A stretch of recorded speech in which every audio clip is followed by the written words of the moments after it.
Et pour la suite, en marge des travaux de la conférence internationale du Forum sur l'action mondiale pour le développement partagé, le ministre des Affaires étrangères du Gabon a devisé avec son homologue chinois et le représentant d'une entreprise chinoise opérant dans le domaine de l'environnement et de l'énergie propre, le condensé de cette double audience avec Chelame Balé et Brani Timba.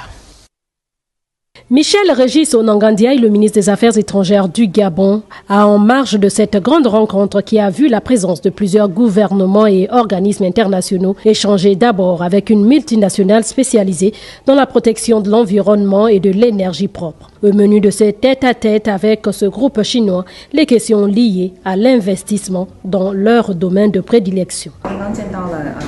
Le sujet principal de notre entreprise est sur l'investissement, la construction et aussi le management des projets de la protection environnementale et aussi des énergies renouvelables. Nous voudrions contribuer à la promotion de la qualité de l'environnement du Gabon et aussi au changement climatique. S'en est suivi l'audience avec son homologue ministre des Affaires étrangères chinois. Cette rencontre, quant à elle, a essentiellement porté sur l'accélération du développement de l'Afrique en général et du Gabon en particulier. Au terme de ces différents échanges, Michel Régis Onangandia a exprimé la gratitude du Gabon à la partie chinoise quant à l'accompagnement du processus en cours dans notre pays. L'autre titre du journal, face au déficit en personnel dans les structures sanitaires sur l'ensemble du territoire, le ministre en charge de ce département opte pour la stratégie des commissions restreintes d'affectation et de mutation selon les urgences. On fait le point avec Alpha Ndombi Moussavo et Chéli Manéa. Habituellement, et comme pour l'éducation nationale, autre gros utilisateur des agents publics, les affectations et mutations se faisaient 1 ou 2 fois dans l'année.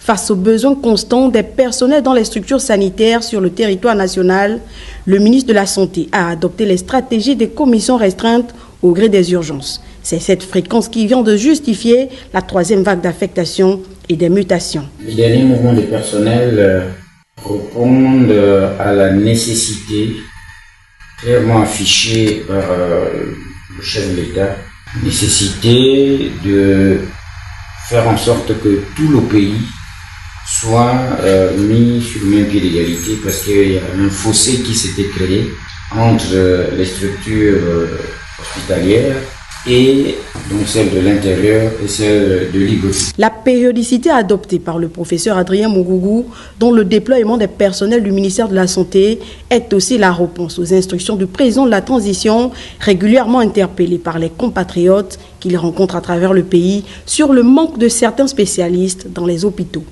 Les structures sanitaires sont rénovées quotidiennement. Les centres hospitaliers régionaux sont en pleine rénovation également et donc vont nécessiter l'affectation des personnels de plus en plus spécialisés. On devrait y mettre non seulement des services d'imagerie dotés de scanners, on devrait y mettre des services d'hémodialyse, on devrait y mettre des services d'hématologie. Bref, un plateau technique qui permette aux centres hospitaliers régionaux de juguler le gros des problèmes de santé dans les différentes régions sanitaires, donc dans les différentes provinces. Après la dernière vague de quelques 520 agents, dont des médecins, infirmiers, sages-femmes, techniciens de laboratoire et radiologie, le prochain arrêté va inclure les sortants écoles et d'autres agents sortis de la main-d'œuvre non permanente avec la même précaution de mise en solde préalable.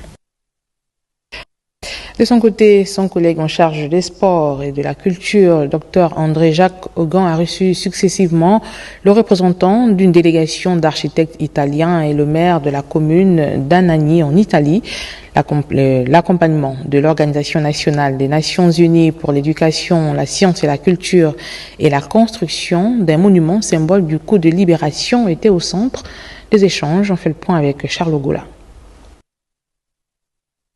L'Organisation des Nations unies pour l'éducation, la science et la culture est venue réitérer son soutien indéfectible à la nation gabonaise par son accompagnement dans des projets d'intérêt commun. On a essayé de faire quand même le point des activités que nous avons ensemble. Également de discuter de la question des infrastructures sportives de proximité dans les quartiers populaires.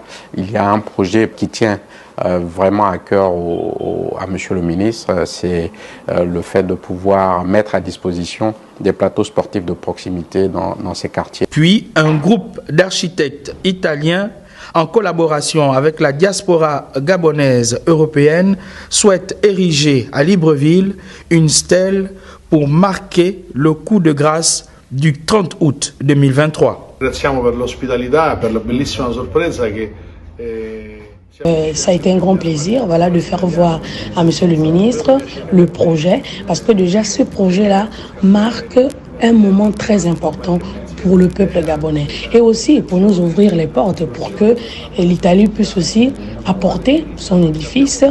Ils ont examiné les contours de ce projet avec le docteur André-Jacques Augan. Et surpris de la réaction des autorités qui m'ont reçu en leur expliquant, en leur faisant voir le projet qui m'a amené ici au Gabon. J'ai vu qu'ils étaient vraiment très contents, j'ai vu leur disponibilité parce que déjà ce sont des gens qui sont proches de la population.